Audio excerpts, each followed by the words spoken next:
Hey everyone, it's Sarah Oblak Spiker here. Today I want to talk to you about parenting and intentional leadership. I know it's something that I don't often talk about, but it's a great part, probably one of the greatest pieces of my everyday world. So the other night, power company stopped by to do some work outside of our house, and our kids were really excited to watch the guys at work. And my 6-year-old was standing in the window and looking at one of the electricians using a bucket truck to reach a streetlight to change the bulb that was out. And she said, "Oh my goodness, this is just the work for guys, right?" And our 8-year-old goes and corrects her, and very proudly she says, "No, anything guys can do, girls can do too." My first response was a memory to a t-shirt that one of my friends were wearing, and it said, "Anything you can do, I can do better," in heels. And I was like, yeah, I was all excited about that. I was like, great, the kids get the concept. We get to do anything that we want to. And then I started to think about it a little bit deeper. And I was like, now we get to expand this conversation, expand this concept, and to start bringing in the notion that yes, girls can do anything and we get to do it in our own way. And I think this our own way, that part for me personally has been crucial over the years, because it has allowed me to find not only my way of doing things, but in a way that are sustainable as opposed to depleting, in a way that charge me with energy as opposed to drain, in a way that are inspiring as opposed to draining, or causing a negative reaction in me. And also, as I was having this conversation with the girls, then I was reminded of another conversation we had not that long ago also. I know it's funny thing, my kids, when I look about conversations we're having and I'm trying to think the parallel with my own childhood, I don't think those are conversations that I was having, at least I'm not aware of them. But the other day, the kids are watching one of their favorite shows. It's Who Was HQ, and it's like a cartoon-ish and a beautiful way of portraying historic figures. And this particular episode was about Susan B. Anthony and her fight for women's rights. And as we're watching, it shows little Susan character, how she was not allowed to go in school because she was a girl, how she was not allowed to vote, how she wasn't allowed to vote because she was a girl. And my 8-year-old pauses the TV and she turns like, "Mommy, is this true that she was not allowed to go to school because it was a religious school and the religion didn't let her?"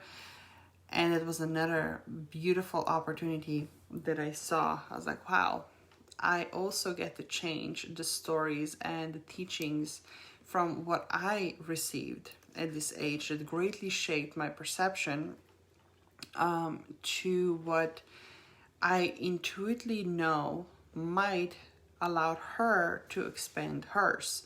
Now, I'm not a prophet. I have no idea how any of that conversation will not affect her for years to come. I don't know. In fact, parenting is one of those cruel games. We don't know if we're doing it right or wrong until 30 years later, right? Anyhow, in that particular moment when she brought up the religion, I said to her, I don't think it has anything to do with religion in itself. And in fact, I would encourage you, as soon as you feel comfortable doing so, to actually learn about all of the religions. Read all of their holy books, like Holy Bible and Quran and so on. Learn about each and every one of them, because there's beautiful teachings in them. And she's looking at me, it's like, but how if she was not allowed to go to school? Which brought up another conversation then into the interpretation of the teachings. And isn't it interesting how everything in our lives, religious or not, comes down to interpretation anyway. But the reason why I wanted to share this with you is the bottom line to both those conversations about the electricians and everything we can do, everything boys can do, girls can do, and then a conversation about the religion and the role of the girls, how that has shifted, and how ultimately it's not the teaching of the religion itself, but the interpretation. The bottom line to it, as I see it right now, I think has to do with expanding possibilities, expanding the conversations, and expanding our ability and capacity to see things from different angle, expanding our capacity to go beyond what we were taught and go beyond what we have experienced and stay curious. Also, I would say that as those of us who know that we are here as trailblazers, in many ways, I would say that we would not even be on such path if there wasn't something in our own experiences, in our own stories, especially for those of us who, with our presence, through our energy, through our teachings and experiences, we also have the gift of healing. Typically what happens is those of us who had to heal ourselves first now have the means, in a way, to do that for others. So like I said, with my two little ones, who are, as every day passes, they're not so little anymore. I pride myself with considering myself being an intentional parent, a conscious parent, because it's not just about teaching them or telling them things or having conversations with them in a way that I think are right or wrong or any gooder or worse, any better, gooder, any better or worse. Because then again, that's a matter of interpretation. What I do feel strongly about is that being an intentional and conscious parent, just as much as being an intentional leader, creating an intentional and more substantial living, has to do with doing the work on ourselves first. And doing this work on ourselves first is not a walk in a park. It's not all rainbows and unicorns. In fact, it's probably some of the most messy experiences that I have ever been on. Sometimes the most draining and frustrating, when all that we have been taught by our own so-called reality makers, such as our parents and grandparents and friends and teachers in our own schools and coaches and society in general, teachings that we received through books that have been written, again, down to interpretation. Even facts, depends on how you interpret them, right? Create a very different story. I really do believe that being an intentional leader, being a trailblazer, is just as tactical and strategic as it is intuitive. And it has to do just as much as being open to limitless possibilities and for everything that's not even there yet, than it is to leverage what has already been and all the lessons that we have already learned. So it's this powerful and beautiful and messy combination of everything. Another movie that I just recently saw, even though it has been out for a long time, The Hidden Figures, when they're trying to do the math of how to launch a human into the space, much less land him, now it's been her too, but the first one was a man, and it has not been done before. So how do you create a math, and how do you create a formula for something that has not been done before, that doesn't exist? I think in many ways, every single step that we're making through our life as trailblazers, we are creating something that has not been there before. We're creating something that we don't have the point of reference for. And that's where the vision comes in, and that's where the intuition sets in, and our ability to separate between the voice of an ego mind and this whisper of a soul and heart, which now is going into a whole different conversation, and we're not gonna go there. I don't even think there's any particular more to this video right now, any moral of the story, so to speak. But I did feel called to share this experience with you because I know for many of us who are parenting, one of the challenges and gifts also is that not only are we raising kids in a different world than the ones that we grew up in, we have to equip them for the world that is going to be different than it is right now. And that being said, we don't even know how that gets to look like. So how could we create a formula? How could we guide them? How could we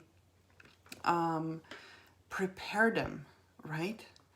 Well, one of the things that I strongly believe in, it might not have even been preparing them with giving them any particular formulas or passing down our own stories, our own experiences, our own perceptions, our own expectations. What if we truly get to believe and honor the fact that they already are wholesome beings, that they already have everything that they require, and that our work perhaps it's in simply supporting them as they're unlocking all those layers, they're unlocking all this deeply seated innate knowing, and that we get to do so by simply supporting them in exploring all the different possibilities, that instead of narrowing down a particular version of certain things, we get to expand it. So that being said, for the past couple of months, years actually, my kids are extremely tuned in. They feel the collective. They know when something's up. So even the conversation when it comes to politics, and I have shared it before, one of the things that I'm really cautious about is that we're not talking about individuals only. In fact, individuals are usually the last ones when it comes to those conversations. We're talking about the ideas, we're talking about visions, we're talking about ideologies, we're talking about moralities and values and ethics, and we're talking about policies, and then we're talking about policymakers. So again, doing my very best to intentionally expand their field, of course, age appropriately. But even then, like, who's to say that at a certain age they cannot comprehend something that's supposed to be beyond their level of understanding? And just see how capable they are in how they're responding to things these days, handling things that we did not even had in existence back then. Anyhow, I don't know what you're getting out of this transmission here right now. I don't know if it's an insight or a confirmation or an idea. I do trust that there was a deep reason why I felt called to share this with you. And I do trust that if you're watching this, then there suddenly is something for you, something of value, and that you are receiving it in exactly the same way that you require. And I will simply leave it at that. Until we speak again, I'm sending you lots of love and light, and I would love to say some sunshine, but there's not much out here today. So have a good one.